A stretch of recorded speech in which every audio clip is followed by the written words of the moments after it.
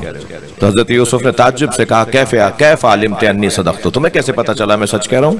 تو کہنے لگی حینما ذکرتہ وقع حبہ فی قلبی، جب تم نے محمد مجھ سے زیادہ حسین، مجھ سے زیادہ خوبصورت، مجھ سے زیادہ جمال رکھنے والا، جب تم محمد کی باتیں کر رہے تھے، ان کی محبت میرے دل میں آ گئی ہے۔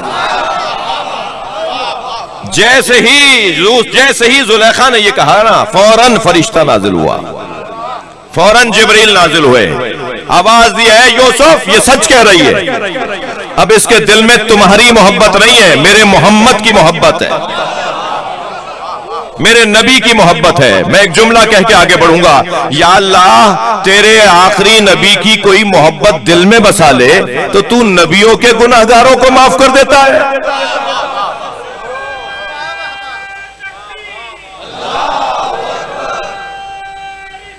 ماشاءاللہ،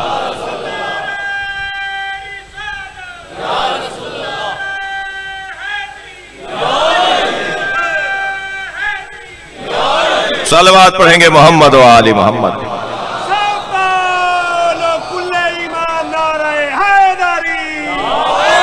توجہ کر رہے ہیں آپ؟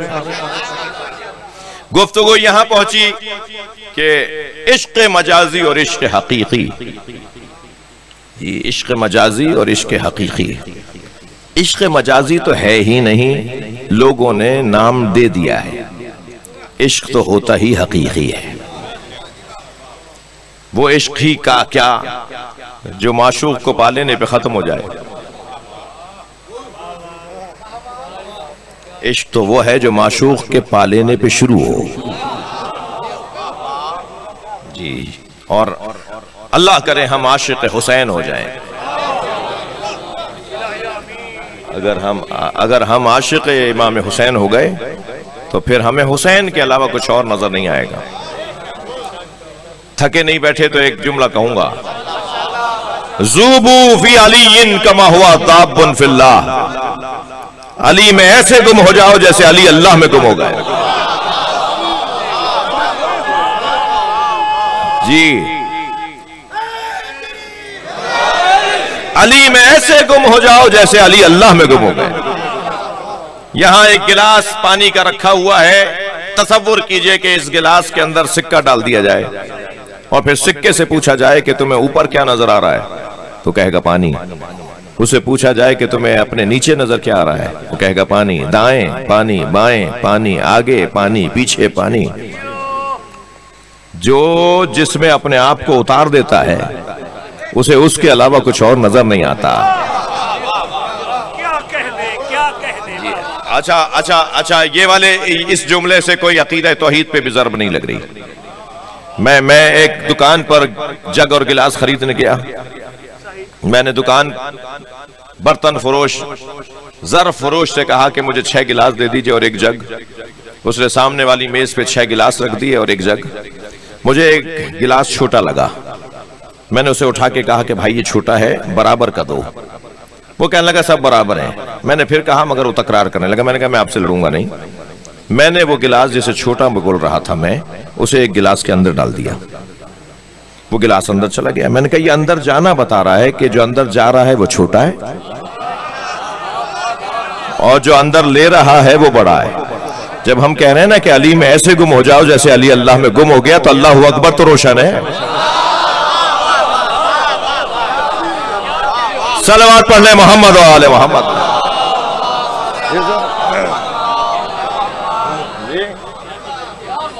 جب ہم مولائے کائنات میں اپنے آپ کو گم کر دیں گے، جب علی کا عاشق خود کو علی میں گم کر دے گا تو علی کے علاوہ کوئی نظر ہی نہیں آئے گا۔ یہ مجمع کسی کو برا بولنے جمع نہیں ہوا ہے، یہ کوشش کر رہا ہے کہ علی کے علاوہ کسی کو دیکھے ہی نہیں۔ صلوات پڑھیں محمد و آل محمد۔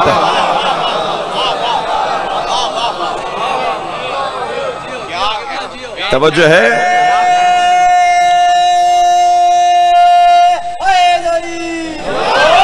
توجہ چاہوں گا عزیزو، میں اب آیت کا ترجمہ پیش کرنے جا رہا ہوں، اس لیے کہ میرے پاس گنجائش اب رہی نہیں ہے۔ فلا وربکا، لہجہ دیکھیے عاشق اور معشوق کا۔ فلا وربکا لا یؤمنون حتی یحکموک فیما شجر بینہم، بس تمہارے رب کی قسم۔ کون کہہ رہا ہے؟ خود رب کہہ رہا ہے، نبی سے کہہ رہا ہے، اور لہجہ یہ ہے کہ تمہارے رب کی قسم۔ وہ کون ہے رب جس کی قسم کوئی کھا رہا ہے؟ وہ خود ہی رب ہے جو رب کی قسم کھا رہا ہے۔ بھائی ہمارا بھی تو رب ہے اللہ جی، اس زمین اور اس آسمان کا بھی تو اللہ ہی رب ہے۔ توجہ ہے؟ اللہ ان پودوں کا بھی تو رب ہے، مگر یہ کوئی قابل غور بات کچھ کہنے جا رہا ہوں۔ اللہ کی عظمت میں، اللہ کی عظمت کا یہ بیان نہیں ہے کہ اللہ کہے کہ میں پودوں کا رب ہوں، میں انسانوں کا رب ہوں۔ اللہ کی عظمت میں عظمت کا بیان تب ہوگا جب کہے کہ میں محمد کا رب ہوں، میں علی کا رب ہوں، میں فاطمہ کا رب ہوں۔ وہ اللہ جو ہمیں متکبر نہیں دیکھنا چاہتا، وہ خود متکبر ہے۔ وہ خود متکبر کیوں ہے جب ہمیں پسند نہیں کرتا کہ ہم متکبر ہوں؟ اس لیے کہ ہمیں حق ہی نہیں ہے کہ ہم تکبر کریں۔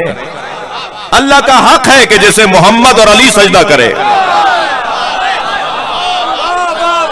وہ تکبر کرے کہ میں وہ اللہ ہوں جیسے علی سجدہ کرتا ہے۔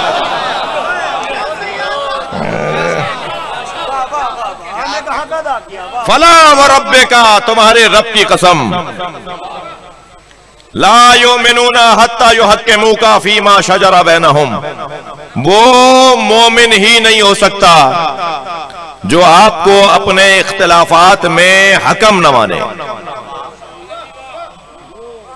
وہ مومن ہی نہیں ہو سکتا جو آپ کو اپنے اختلافات میں فیما شجر بینہم، جو تمہارے درمیان اختلافات ہوتے ہیں، ان اختلافات میں وہ مومن ہی نہیں ہے جو آپس کے اختلافات میں اے میرے نبی تمہیں حکم نہ مانے۔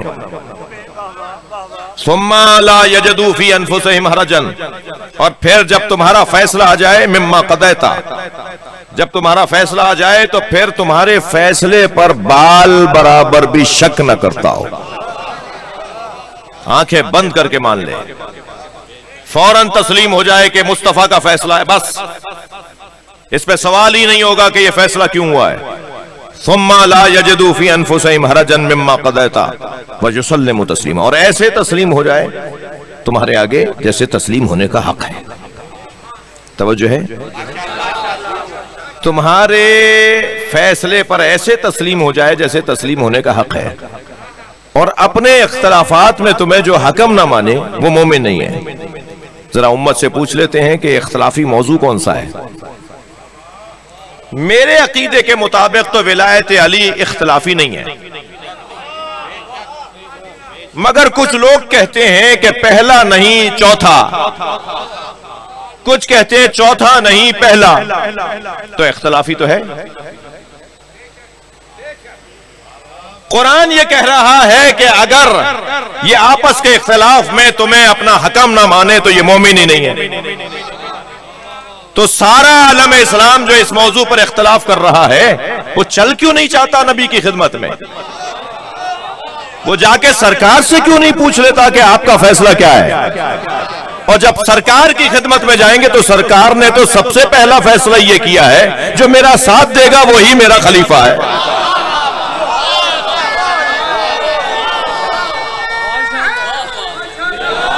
بلند تر صلوات پڑھے میں عرض کروں۔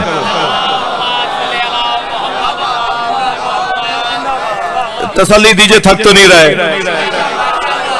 سرکار کی خدمت میں چلے جاتے ہیں، یا رسول اللہ آپ فیصلہ کیجئے، آپ فیصلہ کیجئے، اس مسئلے کو حل بتائیے۔ اب میرے مولا نبی فیصلہ کر رہے ہیں، سنا دوں نبی کے فیصلے؟ تھوڑا گردن ہلائیے، نبی کا فیصلہ سناؤں۔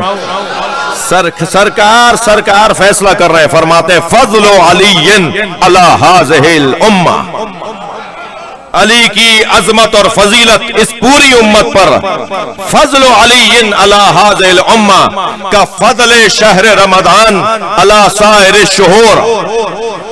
علی کی فضیلت اس امت پر ایسی ہے جیسے سارے مہینوں پر ماہ رمضان کی فضیلت. فضل علی علی هذه الامہ کا اب حدیث آگے بڑھ رہی ہے. فضل علی علی هذه الامہ کا فضل لیلۃ القدر علی سائر اللیالی. علی کی فضیلت اس امت پر ایسی ہے جیسے شب قدر کو ساری راتوں پر. حدیث مکمل نہیں ہوئی. فضل علی علی هذه الامہ کا فضل الجمعہ علی سائر الایام. علی کی فضیلت اس امت پر ایسی ہے جیسے روز جمعہ کو سارے دنوں پر فضیلت. علی مولا کے بارے میں تو نبی نے فیصلہ فرما دیا کہ علی کی فضیلت کیا ہے. علی ساری امت پر فضیلت رکھتے ہیں.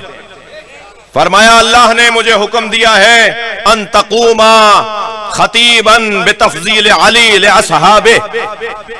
اے اللہ کے رسول، حکم الہی ہے کہ اپنے اصحاب کے سامنے خطاب کریں اور آپ کے خطاب کا عنوان علی کے فضائل ہو. حکم الہی یہ ہے، فرشتے نے آ کر سرکار کو حکم دیا. حکم الہی یہ ہے کہ آپ اپنے اصحاب کے سامنے خطاب کریں اور خطاب کا موضوع تفضیل علی ہو. تفضیل علی، علی کی فضیلت، علی کی عظمت. 70 مشکل ترین سوالات جوڑ کر لائے. چھٹے سوال پر بھول گئے کہ چھٹا کون سا تھا. مولا نے فرمایا میں بتاؤں کہ چھٹا سوال کیا تھا، 7واں کیا تھا، 8واں کیا تھا. توجہ. جب میرے مولا نے سوالات بھی بتائے اور جوابات بھی بتائے تو وہاں تشریف فرما حضرت ابو بکر کی فوراً آواز آئی لم تلد النساء مثل علی ابن ابی طالب. دنیا میں کوئی عورت نہیں ہے جس نے علی جیسا بچہ جنا ہو. صلوات پڑھیں محمد و آل محمد پر.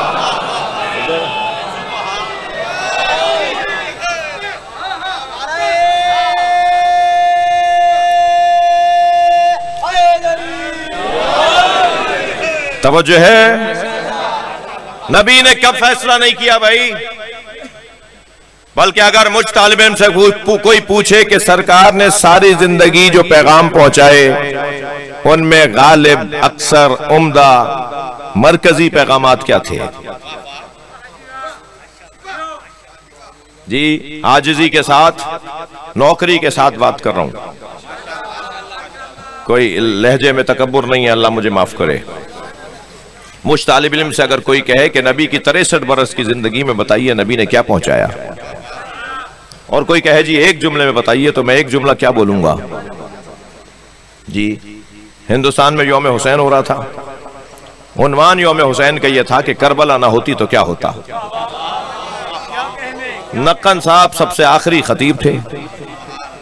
مجلس سیمینار کا وقت ختم ہو گیا، 2 منٹ ملے انہیں بولنے کے لیے، پھر اذان ہونی تھی. تو نقن صاحب مائک پر آئے اور انہوں نے بسم اللہ پڑھ کے کہا کہ مجھے 2 منٹ سے زیادہ نہیں چاہیے، میں 2 منٹ میں ہی بتا دیتا ہوں کہ کربلا نہ ہوتی تو کیا ہوتا.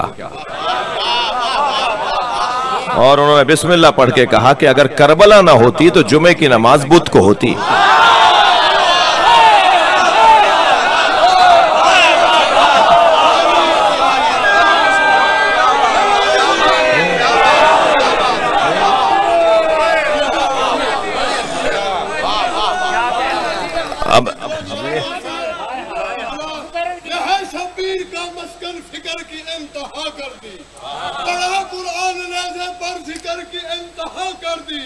صبر کا نام ہے روشن، صبر کی انتہا کر دی، رکھا جو سر کو سجدے میں، شکر کی انتہا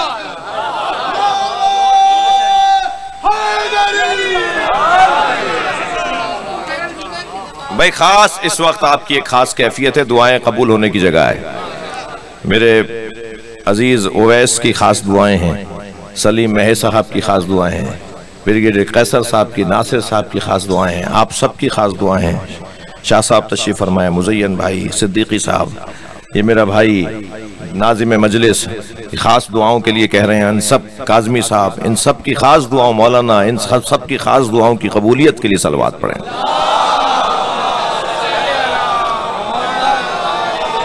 اور جو مجلس میں سنی بھائی آئے بیٹھے ہیں ان کی دعاؤں کی قبولیت کے لیے علیحدہ سے بلند تر صلوات پڑھیں۔ اللہم صل علی محمد وآل محمد۔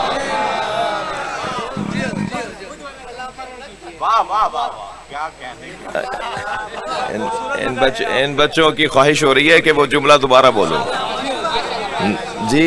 کربلا نہ ہوتی تو کیا ہوتا؟ لقن صاحب فرماتے ہیں کربلا نہ ہوتی تو جمعے کی نماز بدھ کو ہوتی۔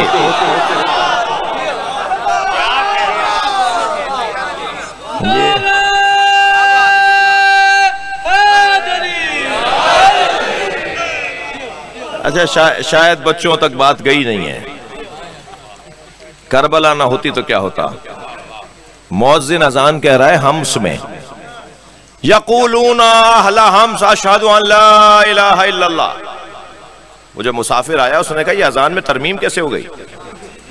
مؤذن تو سیدھا سیدھا اللہ اکبر کہنے کے بعد اشہد ان لا الہ الا اللہ کہتا ہے، یہ یہی کیوں کہہ رہے ہیں کہ ہمس والے کہتے ہیں اشہد ان لا الہ الا اللہ؟ تھوڑا سا جو پوچھا تو وہ کہنے لگے صاحب مؤذن چھٹی پہ گیا ہوا ہے، یہ ہے یہودی، یہ کہتا ہے میں تو نہیں کہتا، یہ ہمس والے کہتے ہیں۔ میں یہ لطیفے نہیں سنا رہا، کربلا نہ ہوتی تو کیا ہوتا، وہ بتانا چاہ رہا ہوں۔ تھوڑا سا اور آگے گیا تو کیا دیکھا؟ پیش نماز صاحب، امام جماعت صاحب، امام صاحب نماز پڑھا رہے ہیں ایک ٹانگ پہ، ایک ٹانگ کو انہوں نے فضا میں معلق کیا ہوا ہے، ایک ٹانگ پہ کھڑے ہو کر نماز پڑھا رہے ہیں۔ نماز وہ کھڑا دیکھتا رہا، نماز تو ہو گئی جیسے تیسے۔ بعد میں پوچھا بھائی یہ کیا ماجرا تھا؟ کہنے لگے یہ گھر سے مسجد آ رہے تھے، رستے میں نجس چھینٹ ان کے پیر کو لگی تو انہوں نے نجس پیر علیحدہ کر دیا ہے، پاک پیر پہ کھڑے ہو کے نماز پڑھا رہے ہیں۔ کربلا نہ ہوتی تو کیا ہوتا؟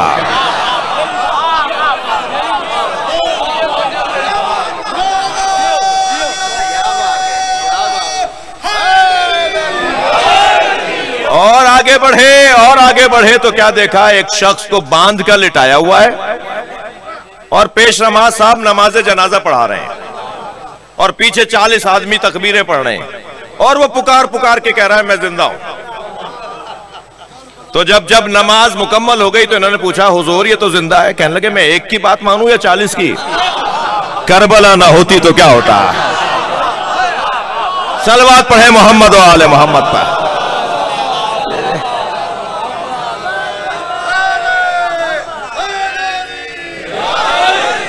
یہ جا رہے تھے سفر پر، جمعے کی نماز کے دن انہیں رہنا نہیں تھا۔ لوگوں نے کہا حضور جمعے کا دن آ رہا ہے، جمعہ کون پڑھائے گا؟ کہنے لگے آج کون سا دن ہے؟ کہنے لگے بدھ کا دن ہے۔ کہا جمعے کی نماز آج ہی پڑھا دیتے ہیں۔ کربلا نہ ہوتی تو جمعے کی نماز بدھ کو ہوتی۔ صلوات پڑھ لیں حسین مولا کی ذات پہ۔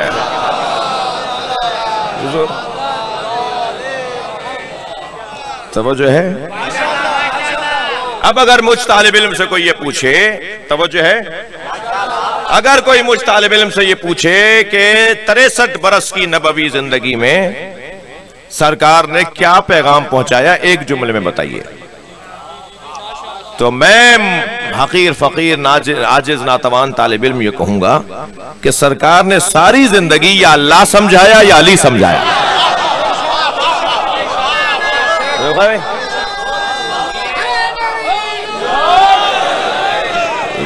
جی یا عقیدہ توحید نبی نے سمجھایا یا ولایت علی سمجھائی؟ یہ خلاصہ ہے نبی کی زندگی کا۔ موحدوں کو مولائی بنانا چاہتے ہیں اور مولائیوں کو موحد بنانا چاہتے ہیں، یہ پیغام ہے سرکار کی زندگی کا۔ بتائیے مجھے کتنا وقت ہو گیا پڑھتے ہوئے؟ 40 منٹ؟ تو 10 منٹ اور پڑھ لوں؟ نہیں کچھ موسم کی بھی مجھے خبر ہے، ایسا ہو رہا ہے، لگ رہا ہے کہ کچھ موسم بھی، تو کہیں آپ 10 منٹ اور فضائل. اچھا صلوات پڑھ لیں پھر.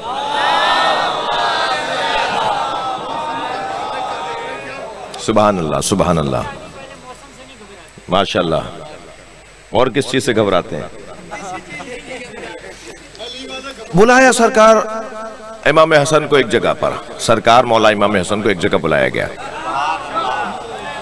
امام نے، میرے مولا نے مصلحت امت کی خاطر وہاں جانا قبول فرمایا. توجہ ہے، میرے مولا نے وہاں جانا قبول فرمایا. وہاں چراغ محفل حضرت کے سامنے آیا کہ کچھ کہنا چاہتے ہیں، تو امام حسن نے خطبہ ارشاد فرمایا. توجہ ہے، خطبہ ارشاد فرمایا. پہلے اپنے فضائل پڑھے، پہلے اپنے مناقب پڑھے، اور جب فضائل پڑھتے پڑھتے حضرت نے ایک لمحے کے لیے توقف فرمایا، تو حاکم نے آواز دے کر کہا کچھ اور بھی کہنا ہے؟ اچھا ابھی تو گفتگو جاری تھی، یہ پوچھنے کی بات ہی نہیں تھی. کہنے لگے کہ کچھ اور بھی کہنا ہے. تو حضرت نے فرمایا کہ ابھی تو میں نے کچھ کہا نہیں ہے. اگر میں فضائل اہل بیت کو سال ہائے سال پڑھتا رہوں تو زندگیاں ختم ہو جائیں گی، اہل بیت کے فضائل ختم نہیں ہوں گے. یہ کہہ کر میرے مولا کو جلال آیا. علی کا بیٹا جلال میں فرمایا لو شئتو لجالتو عراقا شاما و شاما عراقا و رجلا امرا و امرا رجلا. میں چاہوں تو عراق کو شام بنا دوں، شام کو عراق بنا دوں. میں چاہوں تو مرد کو عورت بنا دوں، عورت کو مرد بنا دوں. میرے مولا جلال کی کیفیت میں چاہوں تو جغرافیہ بدل دوں، میں چاہوں تو مشرق اور مغرب کی سمتیں بدل دوں. یہ کوئی گلاس ہے کہ جو یعنی ہم گلاس کو رخ بدل دیں؟ اس کائنات کے اوپر تصرف حسن مولا ایسے کر سکتے ہیں.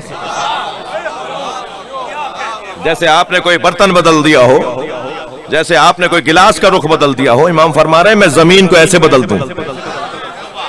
میں چاہوں تو ایسا کر دوں. تو ایک شخص کھڑا ہو گیا، کہنے لگا فموں کا صغیر و کلاموں کا کبیر.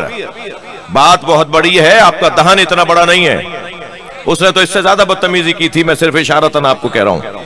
جیسے ہی اس نے یہ کہا نا، تو امام نے فنظر الیہ شذرا،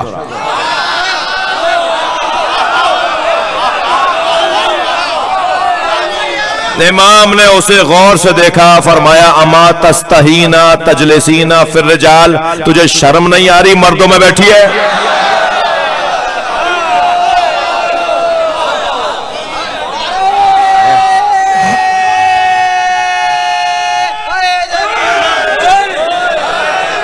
ایک مرتبہ حیات بدلنا شروع ہو گئی، حیات بدلنا شروع ہو گئی. وہ مرد عورت اٹھ کے جانے لگا. بھائی کچھ آپ بھی تو بولیں گے نا جی. اٹھ کے جانے لگی. تو جیسے جانے لگی نا، تو امام نے آواز دیا. امام نے آواز دے کر کہا کہ تیری زوجہ اب تیرا شوہر ہو گئی ہے. میں مولا کی خدمت میں کہوں گا مولا بدتمیز تو یہ تھا، سزا اسے کیوں ملی؟ بھائی بے ادب تو یہ تھا نا کہ جس کی آپ نے جنس بدل دی. اس کی بیوی کا کیا قصور تھا؟ آپ نے اسے مرد بنا دیا. تو جواب دے دوں، زیارت وارثہ کا جواب ہے. جو کسی کے جرم میں خاموش رہے وہ جرم کرنے والے کی طرح ہوتا ہے. جن عورتوں کے شوہر بے ادب ہیں، صرف شوہروں کو سزائیں نہیں ملیں گی. بھائی مجلس خواتین بھی سن رہی ہیں، یہ چاہیں تو اپنی خواہش پر سارے کام پورے کروا لیتی ہیں جی. فریج چاہیے تو یہی چاہیے، منوا لیں گی. گاڑی چاہیے تو یہی چاہیے، منوا لیں گی. جب یہ اپنی مادی چیزیں منوانے میں کامیاب ہو جاتی ہیں تو یہ بھی تو منوائیں کہ ہمیں حج پہ جانا ہے، ہمیں زیارتوں پہ جانا ہے، ہمیں نیکیوں کے کام کر رہے ہیں، ہمارے علاقے کے مدرسے کی چھت ٹپک رہی ہے، ہمیں پیسہ دینا ہے، ہمیں امام بارگاہ کی تعمیر، مسجد کی تعمیر میں حصہ ڈالنا ہے. یہ بھی تو اپنے شوہروں سے کروا سکتی ہیں. یہ چاہیں تو یہ بہت کچھ کروا سکتی ہیں. خواتین کو کم مت سمجھیے گا. جی جی جی یہ بھاگتے ہوئے لشکر کو واپس بھی بلا لیتی ہیں.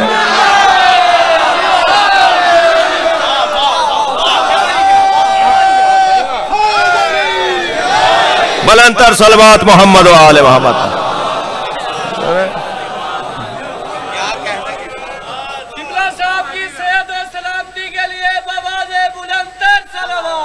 اللہم صل علی محمد و آل محمد. یہ چاہیں تو مردوں کو مرد بھی بنا سکتی ہیں. بڑے بڑے بڑے بڑے بزدل شجاع بنے ہیں عورتوں کی وجہ سے. عورتیں تانا دیں گی. عورتوں کے تانے کی وجہ سے میدان میں آئے ہیں.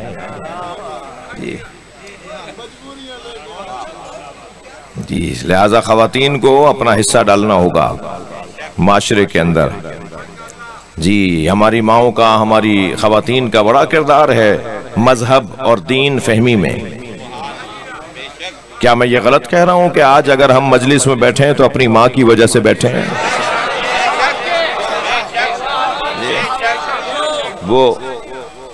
وہ ہمیں مجلس میں بچپن سے لے کے جاتی ہیں.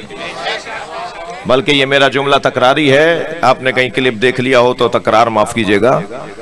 ہم پیدا ہونے سے پہلے کے حسینی ہیں. ماں کے شکم میں بچہ بولتا نہیں ہے, سونگھتا نہیں ہے, دیکھتا نہیں ہے, لمس نہیں کرتا, صرف سنتا ہے.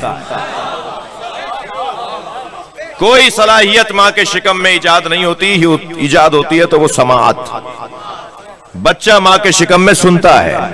میں عزاداری کے دشمنوں کو ایک جملہ کہہ دوں, تم ہم سے عزاداری چھین نہیں سکتے. ہم پیدا ہونے سے پہلے کے حسینی ہیں.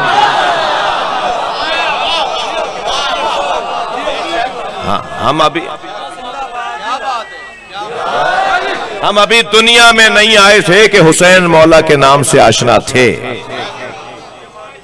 یہ ہمارے اوپر ہماری ماؤں کا اثر ہے. اور اللہ کرے سب کو زوجائیں بھی ایسی ملیں جو نیک ہوں, پرہیزگار ہوں, دیندار ہوں, عزادار ہوں, عبادت گزار ہوں, انسان ہوں, انسان بنائیں, مدد کریں انسان بننے میں. یہ چاہیں تو بڑا کردار ادا کر سکتی ہیں. اپنے شوہروں کو غیبتوں سے بچا سکتی ہیں. اپنے شوہروں کو جھوٹ کی بیماری سے بچا سکتی ہیں. اپنے شوہروں کو نماز گزار بنا سکتی ہیں. اپنے شوہروں کو عزادار بنا سکتی ہیں. کوئی بات نہیں, اگر عمر 40 سال کی ہو گئی ہے تو کوئی بات نہیں. آج تک قرآن نہیں پڑھا تھا تو اب پڑھو. اپنے شوہروں کو قرآن ہاتھ میں دے کر کہہ سکتی ہیں کہ قرآن پڑھیے. آپ دیکھیے گا رنگ کیسا ہوتا چلا جائے گا گھر کا. جن گھروں میں خواتین دیندار ہوتی ہیں نا, ان گھروں کا دین سالم ہوتا ہے. اور میں آپ سے گزارش کروں گا, خواتین کے ہاں دین کا جذبہ زیادہ ہے. یہ ہم سے زیادہ عبادت گزار ہوتی ہیں, ہم سے زیادہ عزادار ہوتی ہیں. ہم تو 2 مجلس سے کر کے تھک جاتے ہیں, یا 8ویں مجلس کے بعد بھی گھر آ کر یہ تبرک رکھ کے کہتی ہیں کہ ایک اور مجلس سننے جا رہی ہوں. جی یہ مردوں سے زیادہ عزادار ہوتی ہیں. خواتین میں دین کا جذبہ مردوں سے زیادہ ہے. ایک جملہ ہدیہ کر رہا ہوں, اپنی خواتین کو دیندار بنائیے, سالم دین انہیں سمجھائیے, ورنہ یہ دین کا جذبہ زیادہ رکھنے کی وجہ سے اپنے ہاتھ کا دین بھی بنا لیتی ہیں.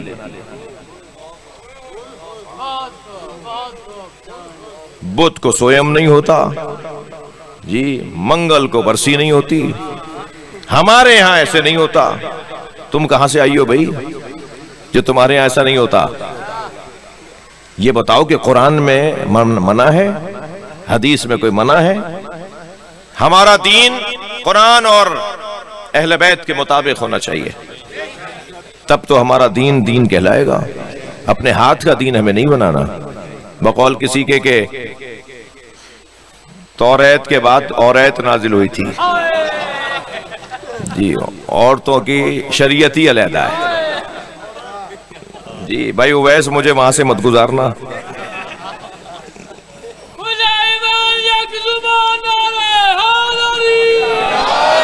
لیکن نہیں یہ میں پیغام دے رہا ہوں کہ اپنے بچوں کو دیندار بنائیں.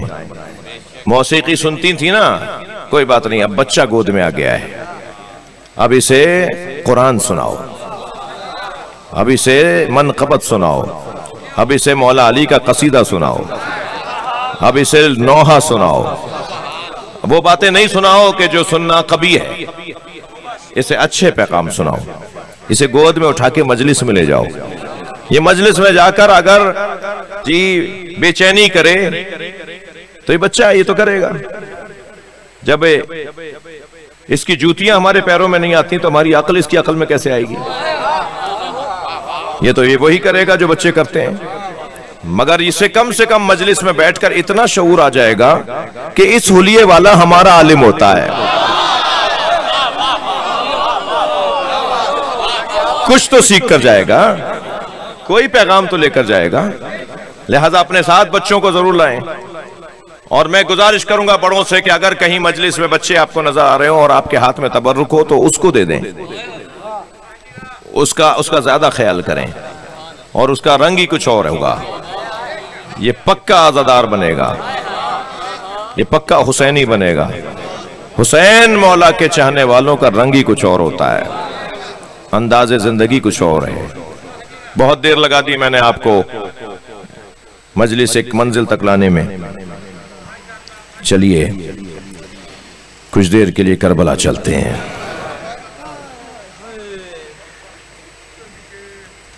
کربلا میں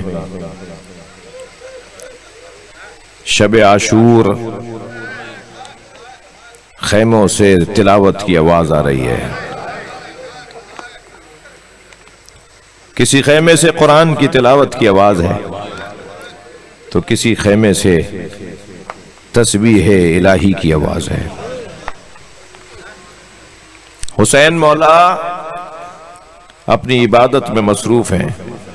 ایک لمحے کے لیے امام نے توقف کیا ہے کہ عقب میں کھڑی فضہ کی آواز آئی، مولا زینب بے ہوش ہو گئی ہیں.